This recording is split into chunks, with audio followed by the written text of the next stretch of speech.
সুপ্রিয় দর্শক, আসসালামু আলাইকুম। আপনাদের সবাইকে স্বাগত জানাচ্ছি টক উইথ সিরাজের এখনকার আলোচনায়। আপনাদের সঙ্গে আছি আমি সিরাজুল ইসলাম। দর্শক, গুরুত্বপূর্ণ 3টি টপিক নিয়ে আজকে কথা বলবো। একটা হচ্ছে ইসরায়েল নাকি ইরানের উপরে একতরফা হামলা চালানোর পরিকল্পনা করছে। এদিকে মার্কিন প্রেসিডেন্ট ডোনাল্ড ট্রাম্প তার একান্ত কর্মকর্তাদেরকে বলেছেন, ইরানের সাথে যদি হরমুজ প্রণালী নিয়ে চুক্তি হয়, অর্থাৎ ইরান যদি হরমুজ প্রণালী খুলে দেয়, তাহলে পরমাণু চুক্তি ছাড়াই তিনি যুদ্ধ বন্ধ করে ফিরে যাবেন। শুধু তাই না, তিনি একই সাথে বিজয় ঘোষণা করার পরিকল্পনা করছেন। এদিকে ইরানের পররাষ্ট্রমন্ত্রী আব্বাস আরাকচি বলেছেন, যতক্ষণ পর্যন্ত না আমেরিকা ইসলামাবাদ সমঝোতা স্মারক লঙ্ঘন বন্ধ করবে, ততক্ষণ পর্যন্ত তার সাথে কোনো আলোচনা নেই। এদিকে ইরানের প্রেসিডেন্ট মাসুদ পেজেশকিয়ান ইরানের সর্বোচ্চ নেতা আয়াতুল্লাহ মুজতবা খামেনির সাথে প্রথমবারের মতো দেখা করেছেন।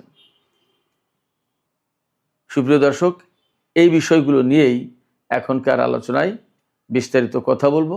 আশা করি আলোচনাটি ভালো লাগবে এবং আপনারা শেষ পর্যন্ত সঙ্গে থাকবেন। আলোচনাটা যদি ভালো লাগে তাহলে লাইক, কমেন্ট, শেয়ার করবেন এবং চ্যানেলটি সাবস্ক্রাইব করে প্লিজ সাথেই থাকবেন। দর্শক, চলুন বিস্তারিত আলোচনা করি। প্রথম যে বিষয়টি আমি উল্লেখ করেছিলাম সেটি হচ্ছে ইসরায়েল নাকি ইরানের উপরে একতরফা হামলা চালানোর চিন্তা করছে। এই আলোচনায় ঢোকার আগে আমি আপনাদেরকে একটু বলে রাখি, সেপ্টেম্বরেই কিন্তু ইসরায়েলে নির্বাচন। সেই নির্বাচনে যদি নেতানিয়াহুকে ক্ষমতায় আসতে হয়, তাহলে একের পর এক যুদ্ধের ভেতরে থাকতে হবে এবং তাকে ইসরায়েলের লোকজনের কাছে দেখাতে হবে যে নেতানিয়াহু ছাড়া ইসরায়েলে আর কোনো লোক নেই, যে ব্যক্তি ইরান এবং হামাস, হিজবুল্লাহ সবার সাথে শেষ পর্যন্ত লড়াই করে যাচ্ছে। এই বিষয়টা ইসরায়েলের জনগণের সামনে তুলে ধরে ভোট ভিক্ষা করবেন এবং তিনি নির্বাচনী বৈতরণী পার হওয়ার চেষ্টা করবেন। তা দিয়ে তিনি আসলে পার হতে পারবেন কি পারবেন না সেটা পরের কথা, বাট তার ফিলসফিটা, তার মেন্টালিটিটা এইরকম। এবার আমরা মূল কথায় যাই। আমি এই কথা কেন বললাম এই কারণে যে যেখানে আমেরিকা ইরানের সাথে যুদ্ধে পারেনি, মোটামুটিভাবে পরিষ্কার তো, সেখানে নেতানিয়াহু বলছে যে তারা এককভাবে ইরানের উপর হামলা চালাবে, সেই পরিকল্পনা নাকি করছে। এটা কি সম্ভব? ইসরায়েলি গণমাধ্যম বলছে কথাটা। ইরান তো সবসময় বলে আমেরিকা যদি ইসরায়েলের পাশে না থাকে তাহলে এক সপ্তাহ তো টিকবে না ইসরায়েল ইরানের সামনে। এবং আমরা মধ্যপ্রাচ্যের যে যুদ্ধ গেল তাতে তো কম বেশি আমরা দেখতে পেয়েছি কি পরিস্থিতি। সেক্ষেত্রে এই আসন্ন নির্বাচনের আগে যদি নেতানিয়াহুর সরকার ইরানের সাথে নতুন করে যুদ্ধে জড়িয়ে পড়ে, তাহলে হয়তোবা বড় রকমের একটা প্রভাব পড়বে ইসরায়েলের নির্বাচনে তো বটেই, এবং নেতানিয়াহুর ক্ষমতার ভাগ্যে যে কী আছে তা বলা যায় না।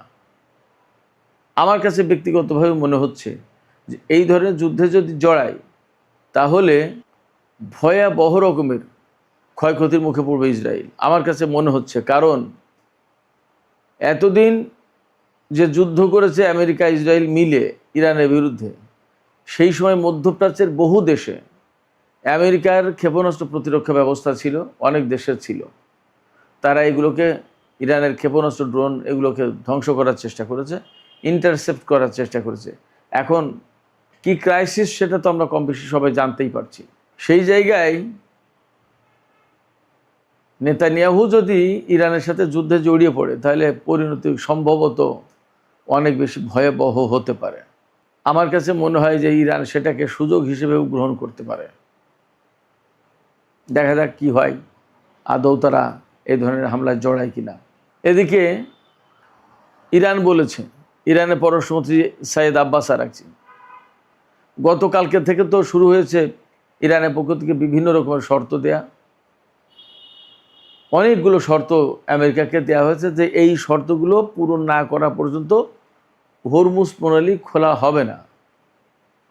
আজকে ইরানের পররাষ্ট্রমন্ত্রী আব্বাস আরাকচি বলেছেন যে যতক্ষণ পর্যন্ত আমেরিকা ইসলামাবাদ সমঝোতা স্মারক মেনে না চলবে, অর্থাৎ ওইগুলো লঙ্ঘন বন্ধ না করবে, ততক্ষণ পর্যন্ত আমেরিকার সাথে কোনো আলোচনা নেই। তার মানে ইরান যে খুব অ্যাডামেন্ট এবং আমেরিকার সাথে আর কোনো আলোচনা এইভাবে বসতে চাইছে না, এটা পরিষ্কার।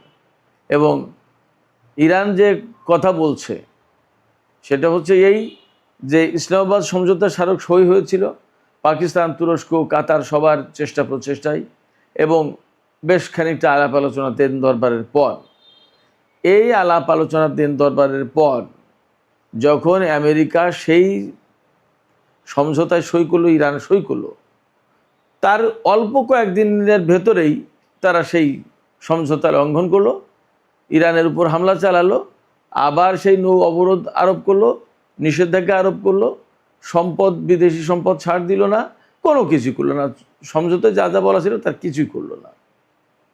ফলে এই যুদ্ধবিরতি একদম টোটালি ভেঙে গেল এবং সমঝোতা বাতিল হয়ে গেল। এখন যদি ইরানের সাথে আলোচনা করতে হয় তাহলে ইরান সেই কথাই বলছে, তোমার সাথে আমার আলোচনা ছিল, আলোচনার ফলাফলও ছিল, তুমি ওই ফলাফলটা রিভাইভ করো, ওইটাকে পুনর্বহাল করো, তাহলে হয়ে যায়। অর্থাৎ ইসলামাবাদ সমঝোতা স্মারক পুনর্বহাল করো। ইসলামাবাদ সমঝোতা স্মারক পুনর্বহাল করলে কী হবে? ইরানের বিরুদ্ধে তার যুদ্ধ বন্ধ হয়ে যাবে, ইরানের উপর থেকে নৌ ব্লকেট সরিয়ে নিতে হবে, ইরানের উপর থেকে নিষেধাজ্ঞা প্রত্যাহার করে নিতে হবে, তারপরে ইরানের যে সমস্ত সম্পদ আদি বিদেশে আটক আছে সেগুলো ছেড়ে দিতে হবে, এরপরে ইরানের জন্য $300 বিলিয়ন ফান্ড ক্রিয়েট করতে হবে, আরও কিছু বিষয় তো আছে। ফলে আব্বাস আরাগচি বেশ শক্ত জায়গায় অবস্থান নিয়েছে। আসলে তিনি তো তুখোড় পররাষ্ট্রমন্ত্রী হিসেবে ইতিমধ্যেই চিহ্নিত হয়েছেন। তিনি খুব ডিপ্লোম্যাটিক বড় রকমের একটা চাল দিয়ে দিয়েছে যে ইসলামাবাদ সমঝোতা স্মারকের মধ্যেই তো অনেক সমস্যার সমাধান আছে, ওই স্মারক পুনর্বহাল করো, সমাধান হয়ে যায়। কিন্তু এপাশে আমেরিকা বলছে ভিন্ন কথা। আমেরিকা কি বলছে সেই কথা আমি বলার আগে আমি ইরানের প্রেসিডেন্ট মাসুদ পেজেশকিয়ান এবং সর্বোচ্চ নেতার মধ্যে সাক্ষাতের যে ঘটনা ঘটেছে এই বিষয়টা একটু ছোট্ট করে আলোচনা করি। আমরা সবাই জানি যে 40 দিনের যুদ্ধে ইরান এবং ইসরায়েলের হামলার একেবারে প্রথম দিনেই ইরানের সাবেক সর্বোচ্চ নেতা আয়াতুল্লাহ আলী খামেনি তিনি শহীদ হন এবং তার কিছুদিন পরে ইরানের সর্বোচ্চ নেতা হিসেবে আয়াতুল্লাহ আলী খামেনির বড় ছেলে সৈয়দ মুজতবা খামেনিকে নিয়োগ দেওয়া হয়েছে। নিয়োগ দেওয়ার পরে এই পর্যন্ত তিনি কখনোই জনসমক্ষে আসেননি এবং রাষ্ট্রীয় কোনো সভা সমাবেশ বা কোনো কিছুতে তিনি অংশগ্রহণ করেননি। আজকে প্রথমবারের মতো ইরানের প্রেসিডেন্ট ডক্টর মাসুদ পেজেশকিয়ানের সাথে সর্বোচ্চ নেতার সাক্ষাৎ হয়েছে। মাসুদ পেজেশকিয়ান গিয়েছিলেন সর্বোচ্চ নেতার সাথে সাক্ষাৎ করতে। সেই সাক্ষাতে ইরানের বিভিন্ন বিষয় নিয়ে আলাপ হয়েছে। সাক্ষাৎ কেন তিনি আজকে করতে গেলেন সেটা এই কারণে যে ইরানের প্রেসিডেন্ট হিসেবে নির্বাচিত হয়েছিলেন মাসুদ পেজেশকিয়ান 2024 সালের জুলাই মাসে এবং তিনি ক্ষমতায় বসেছিলেন জুলাই মাসেই। জুলাই মাস পার হলো, 2 বছর চলে গেল, তৃতীয় বছরে তার ক্ষমতার মেয়াদ শুরু হলো। সেই জায়গা থেকে অর্থাৎ তৃতীয় বছরে পা দিল, দ্বিতীয় বর্ষপূর্তি কমপ্লিট হয়ে গেল।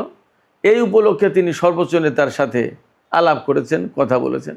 এবং এখানে একটা বিষয় তো আছেই যে একজন প্রেসিডেন্ট রাষ্ট্রের গুরুত্বপূর্ণ দায়িত্ব পালন করছেন, প্রধান নির্বাহী কর্মকর্তা হিসেবে তিনি দায়িত্ব পালন করছেন, দেশের সর্বোচ্চ নেতা রয়েছেন, ক্ষমতার মেয়াদের একটা বর্ষপূর্তি হলো, সর্বোচ্চ নেতার সাথে শুভেচ্ছা বিনিময়, নানা বিষয় আলাপ পরামর্শ ইত্যাদি ইত্যাদি তো থাকেই, সেইগুলোই হয়েছে। দেশের উন্নয়ন নিয়ে কথা বলেছেন, সংকট সমস্যা নিয়ে কথা বলেছেন, অর্থনৈতিক উন্নতি অগ্রগতি বিভিন্ন পরিকল্পনা এ সমস্ত নিয়ে কথা বলেছেন, মুদ্রার মান কিভাবে ধরে রাখা যায়, জনজীবনের সুখ শান্তি স্বাভাবিক অবস্থা কিভাবে ফিরে আনা যায়, এরপরে মূল্যস্ফীতি মুদ্রাস্ফীতি এগুলো কিভাবে কন্ট্রোল করা যায়, কমানো যায়, নানান বিষয়ে কথা বলেছেন। শুধু তাই নয়, বর্তমানে যে যুদ্ধ পরিস্থিতি নিয়েও সর্বোচ্চ নেতা প্রেসিডেন্টের সাথে আলাপ করেছেন। অনেক ব্যাপারে কথা হয়েছে। বেসিক্যালি এই বৈঠকটা খুবই গুরুত্বপূর্ণ একটা বৈঠক ছিল, কথা বলতেই হবে। আর সেই গুরুত্বপূর্ণ বৈঠক হওয়ার কারণে ইরানের গণমাধ্যমে এই বৈঠকটাকে যথেষ্ট গুরুত্ব দিয়ে ছাপানো হয়েছে, ফলো করে প্রচার করা হচ্ছে। এবং সবচেয়ে বড় কথা যে সর্বোচ্চ নেতা হিসেবে মোস্তফা খামেনিকে নিয়োগ দেওয়ার পর এই প্রথম ইরানের প্রেসিডেন্টের সাথে তার সাক্ষাৎ হলো, তার বৈঠক হলো, যার কারণে এটাকে একটা বিশেষ মুহূর্ত, বিশেষ দিন হিসেবে বিবেচনা করা হচ্ছে। তিনি হয়তো প্রেসিডেন্ট মাসুদ পেজেশকিয়ানকে যুদ্ধ, মিডল ইস্টের বর্তমান পরিস্থিতি, দেশের বর্তমান পরিস্থিতি সব কিছু নিয়ে প্রয়োজনীয় পরামর্শ, গাইডলাইন এ সমস্ত সবই দিয়েছেন। মাসুদ পেজেশকিয়ান পরে বলেছেন যে ইরানের আইআরজিসি, তারপরে বাসিজ এবং পুলিশ, এরা যে যুদ্ধ করেছে এরাই তো আমেরিকা এবং ইসরায়েলকে তাক লাগিয়ে দিয়েছে, বিস্মিত করে দিয়েছে যে যুদ্ধ তারা করেছে। অর্থাৎ তিনি বলতে চেয়েছেন আমেরিকা এবং ইসরায়েলের বিরুদ্ধে ইরান যে যুদ্ধ করেছে সেই যুদ্ধে শত্রুরা বিস্মিত হয়েছে, অবাক হয়ে গেছে। আসলেও তো তাই, যে দুইটা শক্তি, তাদের বিরুদ্ধে একা ইরান এবং তার হাতে কোনো বিমান শক্তি নেই বলে বলা হচ্ছিল, অনেক কিছুতেই দুর্বল। অনেকেই বলছিলেন যে এটা একটা অ্যাসিমেট্রিক যুদ্ধ, তার মানে অশুভ যুদ্ধ। সেই অশুভ যুদ্ধ কিভাবে সুষম করে দিল, অর্থাৎ ইরানের পক্ষে নিয়ে নিল সেই যুদ্ধ, আশ্চর্য ব্যাপার। যাই হোক, এইরকম অবস্থার ভেতরে মার্কিন প্রেসিডেন্ট ডোনাল্ড ট্রাম্প তিনি বলেছেন পরমাণু চুক্তির দরকার নেই, ইরান যদি হরমুজ প্রণালী খুলে দেয় তাহলেই আমেরিকা এই যুদ্ধ বাদ দিয়ে ফিরে যাবে। এবং মার্কিন প্রেসিডেন্ট ডোনাল্ড ট্রাম্প একতরফাভাবে ইরানের বিরুদ্ধে বিজয় ঘোষণার প্ল্যান করছেন। তিনি বলছেন তার খুব একান্ত সহকারী বা সহযোগী যারা কর্মকর্তা, তাদের সাথে তিনি, তাদের হয়তো কয়েকজনের সাথে তিনি কথাটা বলেছেন। তিনি বলেছেন যে আমরা ইরানের বিরুদ্ধে সামরিক দিক দিয়ে যে সমস্ত লক্ষ্য অর্জন করতে চেয়েছিলাম তার সব হয়ে গেছে, এখন আর সামরিক অভিযান না চালালেও চলবে, আমরা এখানে একটা বিজয় ঘোষণা করব, বিজয় ঘোষণা করে আমরা চলে যাব, এখানে আমাদের আর পরমাণু চুক্তির দরকার নেই। অর্থাৎ তারা সবচেয়ে বড় করে যে বিষয়টি দেখছিল যে পরমাণু চুক্তি, পরমাণু সংকট নিয়েই ইরানের সাথে তার এত বেশি টানাপোড়েন, এত যুদ্ধ বিগ্রহ, এত কিছু, সেই পরমাণু চুক্তি আর তার লাগবে না, এখন বাবা হরমুজ প্রণালী খুলে দাও। অনেকটা পরিস্থিতি এইরকম যে ছেড়ে দেওয়া কে দেওয়াছি অবস্থা। এটা হচ্ছে মার্কিন ওয়াল স্ট্রিট জার্নালের খবর। ডোনাল্ড ট্রাম্প একতরফা বিজয় ঘোষণা করবেন এবং পরমাণু চুক্তি ছাড়াই শুধু হরমুজ প্রণালী খুলে দিলেই তার আশা পূরণ হয়ে যায়, তিনি চলে যান, আর এই যুদ্ধ করবেন, এরকম একটা ব্যাপার। সব কিছু মিলে দেখা যাচ্ছে যে আমেরিকা আসলে বেশ একটা ক্রিটিক্যাল টাইমের ভেতর আছে এবং মনে হচ্ছে তারা খুব শিগগিরই যুদ্ধ শেষ করে দিতে পারেন। আবার এমনও হতে পারে যে এইগুলো বলে বলে বলে বলে ইরানকে একটা বিভ্রান্ত করে, অর্থাৎ ইরানকে বোঝাতে সক্ষম হলো যে আমেরিকা যুদ্ধ করছে না, ইরানও তাদের যুদ্ধ প্রস্তুতি আপাতত ডাউন করলো। এর ভিতরে হঠাৎ করে আমেরিকা ইরানের উপর বড় রকমের হামলা চালিয়ে বসতে পারে।